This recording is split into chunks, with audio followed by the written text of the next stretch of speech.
আপনাদের স্বাগতম। কেমন আছেন সবাই? আশা করি আপনারা সবাই ভালো আছেন। আলহামদুলিল্লাহ, আল্লাহর রহমতে আমরা অনেক ভালো আছি। দেখতে দেখতে রমজান মাস প্রায় চলেই গেল, আর মাত্র কয়টা রোজা আছে। যাই হোক, রহমতের মাস জীবন থেকে চলে যাচ্ছে, জানি না সামনের বছর পাবো কি না। তো আজকে আবারও একটা নতুন ভিডিও নিয়ে আপনাদের মাঝে চলে আসলাম। আজকে রান্না বান্না করতেছি। এখানে পালং শাক আমি মরিচ আর লবণ দিয়ে সিদ্ধ বসাইছি। তারপরে পুঁটি মাছ ভেজে নিচ্ছি, ভেজে বেগুন দিয়ে রান্না করব। মাছগুলো আমার ভাজা হয়েছে। ভোর রাতে ভাত খাইতে ছোটো মাছই ভালো লাগে আমার কাছে, বড় মাছ তেমন ভালো লাগে না। তারপর আমাদের বাসার আমরা সবাই ছোটো মাছ পছন্দ করি, কিন্তু তা বলে যে বড় মাছ খায় না এমন না, ওরা খায়। তো মাছগুলো ভেজে তুলে নিয়েছি। তারপরে এখন এখানে ছোলা সিদ্ধ করেছি, ছোলা ভুনা করব। আজকে ছোলা ভুনা করতে হবে। আলু সিদ্ধ করেছি, আর চপের জন্য শুধু কয়টা আলু এখানে ম্যাশ করে নিচ্ছি। আজকে ডিম চপ বানাবো না, শুধু আলুর চপ বানাবো। তো অল্প করেই বানাবো, বেশি বানাইলেও নষ্ট হবে। তো আলুগুলো আমার ম্যাশ করে নেওয়া হয়ে গেছে। এখন এখানে আমি শাক বাগার দেবো, তার জন্য পেঁয়াজ আর রসুন ভালো করে ভেজে নিচ্ছি লাল লাল করে। এই তো আমার পেঁয়াজ রসুনটা ভাজা হয়ে গেছে। আসলে রোজা রেখে ভয়েস দিচ্ছি, যার কারণে কি বলতেছি। যাই হোক, আপনারা ভুল ত্রুটি হলে ক্ষমা করে দিবেন। তো এদিকে ছোলার জন্য পেঁয়াজ মরিচ দিছি। পেঁয়াজ মরিচগুলো হালকা করে ভেজে নিয়ে তারপর আমি সব মশলা দিয়ে দিয়েছি, আর সাথে একটা টমেটো দিয়েছি। এতে করে হয় কি, ছোলাটা অনেক মাখা মাখা হয়, ভালোই লাগে খেতে। আমি আবার হাতে একটা মশলা বানাইছি, তাও একটু দেব। তো এই মশলাটা কষতে থাকুক। এই তো মশলাটা কষানো হয়ে গিয়েছে। এরপর ছোলা দেব। প্রায় বেশ পরিমাণে ছোলাই আজকে ভুনা করবো, একবারে কয়েকদিনের জন্য। প্রত্যেক দিন ছোলা ভুনা করতেও অনেক একটা সময় যায়, যার কারণে বেশি করে ছোলা ভুনা করে কিছুটা রেখে দেব, আর বাকিগুলো ডিপে রাখবো। যেদিন যেটা লাগবে যতখানি সেটা বের করে নেব।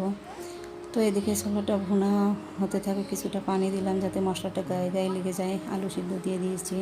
এখানে ইলিশ মাছের ডিম ভুনা করবো, তার জন্য সকল মশলা দিয়ে ইলিশ মাছটা ডিমটা দিয়েছি। তারপরে ভাজা ভাজা করে নেব। এর মধ্যে ছোলাটাও আমার প্রায় হয়ে গেছে। তার মধ্যে ম্যাগি মশলা দেব, যেহেতু ছোলা অনেকগুলো, তার জন্য 2 প্যাকেট ম্যাগি মশলা দিয়েছি।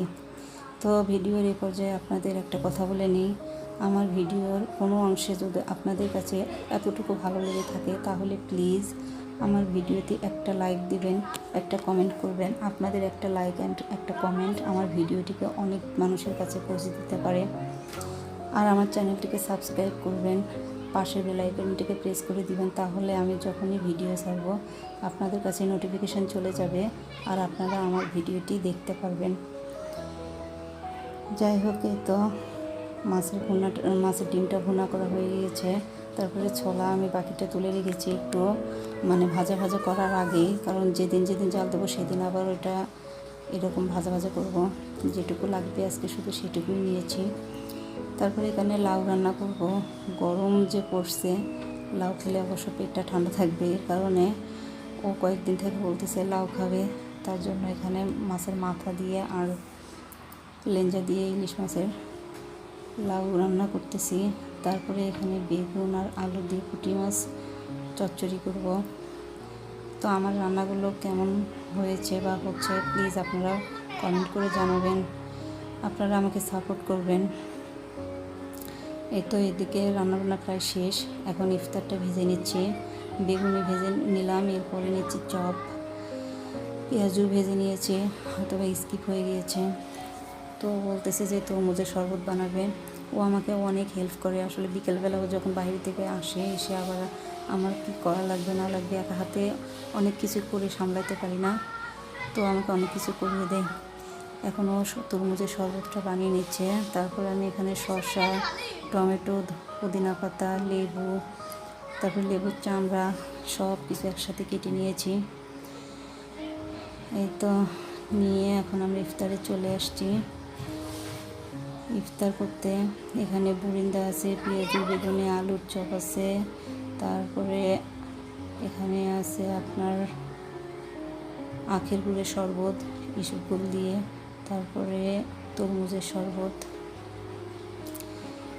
তো এখন ইফতারটা করে নিয়েছি, খাওয়া দাওয়াও আমাদের হয়ে গিয়েছে। এই তো একটু একটু করে এখন আছে যা। যাই হোক, আজকের খাওয়াটা মাশাআল্লাহ অনেক সুন্দর হয়েছে, আলহামদুলিল্লাহ। আসলে রোজা রেখে রিচ খাবারগুলো খেতে ভালো লাগে না, এরকম হালকা খাবারগুলো খেতে ভালো লাগে। তো আজকের মতো ভিডিওটি এখানে। আপনারা যে যেখান থেকে আমার ভিডিওটি দেখছেন, আবার দেখা হবে পরের অন্য কোনো ভিডিওতে। ততক্ষণ পর্যন্ত আপনারা ভালো থাকবেন, সুস্থ থাকবেন, আমাদের জন্য দোয়া করবেন, আমরাও আপনাদের জন্য দোয়া করি। আল্লাহ হাফিজ, আসসালামু আলাইকুম।